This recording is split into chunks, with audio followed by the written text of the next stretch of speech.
मान लेते हैं हमारे पास ये कोई कांच की पट्टी है और इस कांच की पट्टी पर प्रकाश की कोई सफेद किरण पुंज लंबवत रूप से टकराती है और टकराने के बाद सीधी चली जाती है। वायु से कांच में प्रवेश करते हुए प्रकाश की चाल थोड़ी सी कम होगी, लेकिन बाहर निकलने के बाद उसकी चाल और रंग में कोई भी परिवर्तन नहीं होगा। अगर हम इसी सफेद प्रकाश की किरण को किसी प्रिज्म पर तिरछा करके आपतित करते हैं तो क्या ऐसा ही होगा? तो चलिए देख लेते हैं क्या होता है।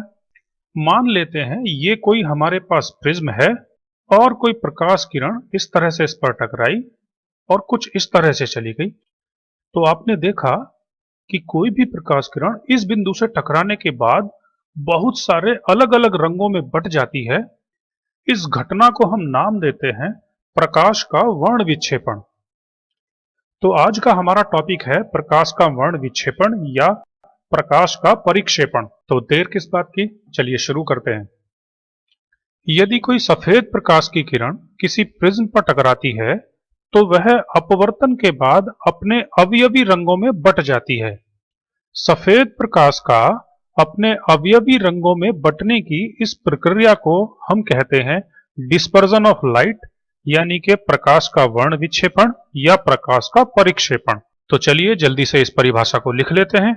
सबसे पहले समझते हैं कि ये रंग कौन कौन से होते हैं और इनका क्रम क्या होता है। अगर हम नीचे से शुरुआत करें तो ये V से शुरू होते हैं और R पर जाकर समाप्त हो जाते हैं। तो जल्दी से इनके नाम देख लेते हैं। V से वॉयलेट यानी कि बैंगनी, I से इंडिगो यानी कि जामुनी, B से ब्लू यानी कि नीला, G से ग्रीन हरा, Y से येलो पीला, O से ऑरेंज यानी कि नारंगी और लास्ट में है R से रेड यानी कि लाल। इस प्रकार से नीचे से ऊपर की ओर ये विशेष क्रम है, इसको हम नाम देते हैं विबग्योर, VIBGYOR। कुछ लोग इसे हिंदी में ट्रांसलेट करके भी लिख देते हैं बैजनी हपी नाला, लेकिन मुझे विबग्योर ज्यादा पसंद है। आप दोनों में से कोई सी भी एक चीज याद कर सकते हैं।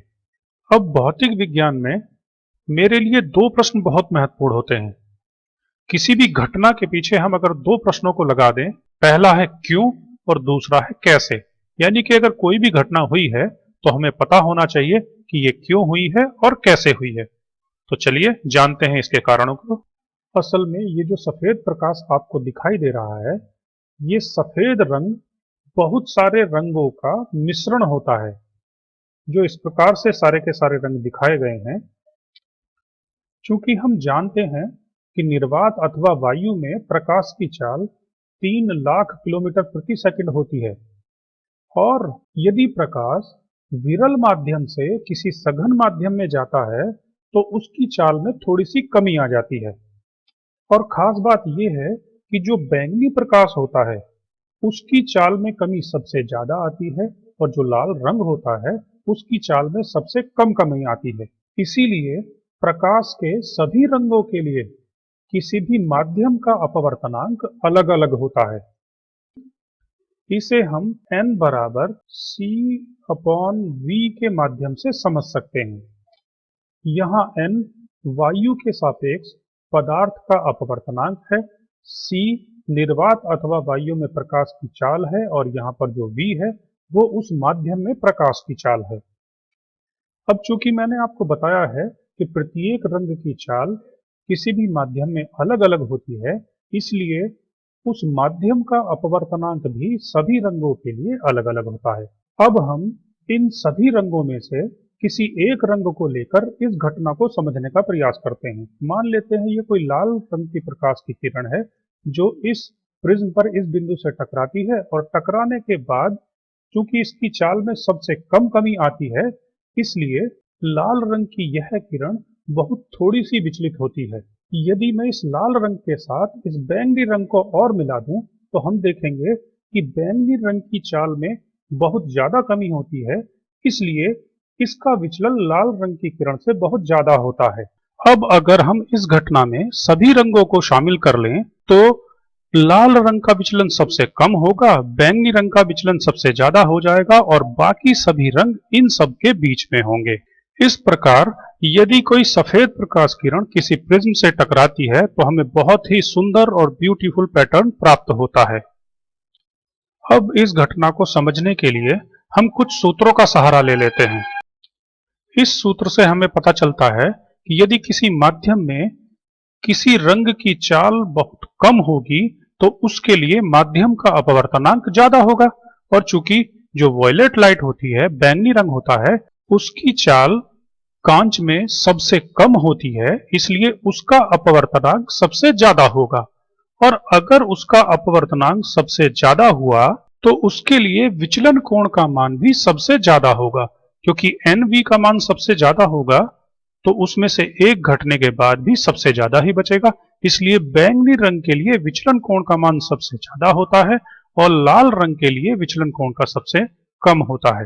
तो अब हम इस निष्कर्ष पे पहुंचते हैं कि किसी भी माध्यम में अलग अलग रंगों के लिए माध्यम में उनकी चाल अलग अलग होती है, इसलिए उनके अपवर्तनांक अलग अलग होते हैं और इस वजह से उनके विचलन कोण भी अलग अलग होते हैं और हमें ये सुंदर सा स्पेक्ट्रम प्राप्त हो जाता है।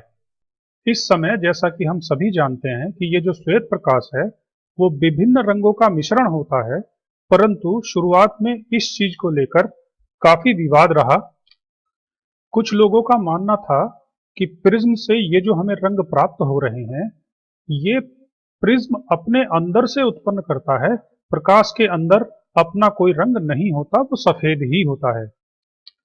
और विज्ञान के अनुसार अगर आप किसी घटना पर कोई प्रश्न चिन्ह नहीं उठा सकते, यानी कि वाद विवाद नहीं कर सकते हैं, तो विज्ञान की प्रगति रुक जाती है।